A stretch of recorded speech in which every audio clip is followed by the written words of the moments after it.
ان کی مثال اس شخص کی طرح ہے جس نے آگ جلائی، یعنی پہلے تو ایمان لے آیا، جب آگ نے اس ماحول کو روشن کر دیا تو اللہ ان کا نور لے گیا اور انہیں اندھیروں میں چھوڑ دیا، وہ نہیں دیکھ پاتے۔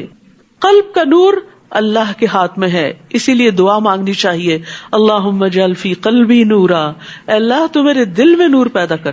تو ان کے دلوں میں ابتدا میں ایک نور آیا، لیکن پھر کیا ہوا کہ جب انہوں نے دیکھا کہ دین پر عمل کرنے سے تو دنیا کے کچھ نقصان کرنے پڑتے ہیں، تو انہوں نے دین چھوڑ کر دنیا کا رستہ اختیار کر لیا، تو ان کا کفر غالب آ گیا، ان کے اندر کا نور بجھ گیا، اور پھر یہ بھٹکتے پھرتے ہیں اور ہدایت پانے والے نہیں۔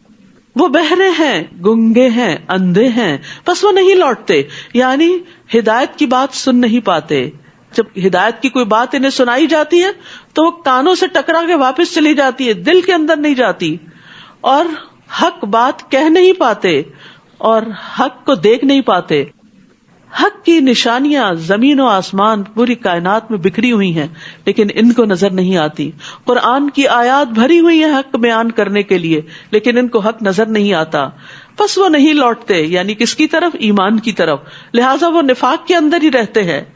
یا ان کی مثال آسمان سے اترنے والی زوردار بارش کی طرح ہے، جس میں اندھیرے ہیں اور گرج ہے اور چمک ہے، آسمان سے آیات نازل ہوتی چلی جا رہی ہیں، جس میں روشنیاں بھی ہیں لیکن اس کے ساتھ ساتھ کچھ خطرات بھی ہیں۔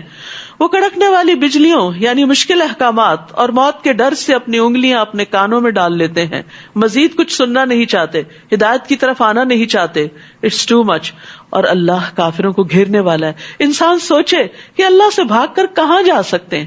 کیا زمین پناہ دے گی یا آسمان کہیں چھپا لے گا؟ نہیں، جب موت کا فرشتہ آئے گا تو پکڑ کے گرفتار کر کے لے جائے گا، اور پھر واپسی کا کوئی راستہ نہ ہوگا، پھر ایک اللہ کے سامنے ہی حاضر ہونا ہوگا۔ اس سے پہلے کہ وہ وقت آئے اس کی تیاری کر لینا لازم ہے۔ قریب ہے کہ بجلی ان کی آنکھوں کی روشنی لے جائے، جب بھی وہ ان کے لیے روشنی کرتی ہے تو وہ اس میں چل پڑتے ہیں، اور جب ان پر اندھیرا چھا جاتا ہے تو وہ کھڑے رہ جاتے ہیں، اور اگر اللہ چاہتا ان کی سماعت اور ان کی بصارت کو لے جاتا۔ بے شک اللہ ہر چیز پر خوب قدرت رکھنے والا ہے۔ یعنی جب کوئی آسان حکم آتا ہے، جب کوئی امید والے حالات نظر آتے ہیں، اچھے دن آتے ہیں، تو کہتے ہیں ٹھیک ہے ہم بھی دین کی طرف آتے ہیں، لیکن جب کوئی تکلیف مشکل آتی ہے تو پھر پلٹ جاتے ہیں۔ اللہ سبحانہ تعالیٰ نے ان سے مکمل صلاحیت نہیں چھینی، اللہ چاہتا تو ان کے کان آنکھیں یعنی ان سے ہدایت کے اسباب چھین لیتا، لیکن اللہ تعالیٰ ابھی بھی موقع دے رہا ہے۔ تو آپ دیکھیے کہ ہر شخص کہیں نہ کہیں قول و فعل کا تضاد رکھتا ہی ہے، کہیں نہ کہیں منافقت کی کوئی نہ کوئی خوب پائی ہی جاتی ہے۔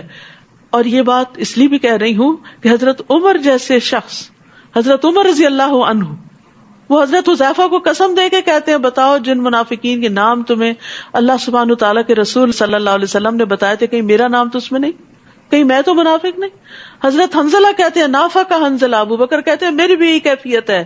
وہ اپنے اوپر منافقت کا خوف کرتے تھے، لیکن آج ہم اپنے آپ کو سچے پکے مومن سمجھتے ہیں اور منافقت سے اپنے آپ کو دور سمجھتے ہیں۔ تو نفاق ہوتا ہی اس کے اندر ہے جو منافقت سے بے خوف ہو جاتا ہے، ورنہ ہر سچے مومن کو منافقت کا ڈر لگا رہتا ہے کہ کہیں میرے اندر تو کوئی ایسی صفت نہیں کہ اللہ سبحانہ تعالیٰ مجھ سے ہدایت کے یہ مواقع نہ چھین لے۔ تو ہمیں دعا کرتے رہنا چاہیے، اللہم متعنا باسماعنا وابصارنا وقواتنا ما احییتنا واجعلہ الوارث منا۔ اے اللہ جب تک تو ہمیں زندہ رکھ، ہمیں ہماری سماعت، ہماری بصارت اور ہماری قوت سے مستفید کر اور اسے ہمارا وارث بنا دے۔ یا اللہ تو ہم سے یہ صلاحیتیں نہ چھیننا اور ہمیں ہدایت پر ہی قائم رکھنا۔